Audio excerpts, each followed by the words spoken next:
আসসালামু আলাইকুম রহমতুল্লাহি ওয়া বারাকাতুহু। আজকে একজন প্যাসেঞ্জারের ভিসা হয়েছে কাতারে, ওকে কমপ্লিট এটা সম্পূর্ণ কমপ্লিট করা হয়েছে। তো ওনার ফ্লাইট হলো 16 তারিখ। ইনশাআল্লাহ আল্লাহ আল্লাহ রাব্বুল আলামিন সুন্দর করে ওনার পৌঁছাইতো।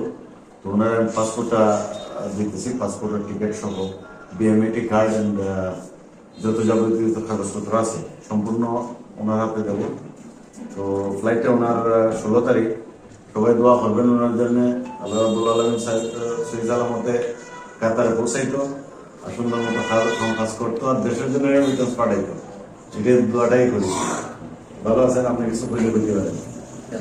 আসলে আমি খুব একটা ভোগান্তির মধ্যে আসছিলাম যে এইগুলা নিয়ে আমি কি একটা করবো। আমি শুধু পাসপোর্টটা আমি নিজে করছিলাম, কিন্তু তারপরে যে আসলে বাংলাদেশের যত কাজকর্ম আছে আমি কিভাবে করবো কি না করবো এই জিনিসটা আমি জানতাম না।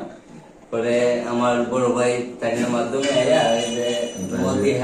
ট্যুর ট্রাভেলসে আমি সবকিছু জমা দিয়ে গেছিলাম গিয়ে। তো তাদের নিজ দায়িত্বে আমার সবকিছু করে দিচ্ছিলেন। তো আলহামদুলিল্লাহ খুবই একটা ভালো একটা ট্রাভেলস আছে। আপনারাও যে হবাইসা এখানে সহজের মাধ্যমে খুব ইজি ভাবে আপনাদের বাংলাদেশের যত প্রসেসিং এর কাজ আছে সবগুলো করাই নিতে পারবেন। তো সবাই আমার লাগে দোয়া করবেন আর আপনার লাগে আমি অবশ্যই দোয়া করবো। আসসালামু আলাইকুম, সবাই ভালো থাকবেন।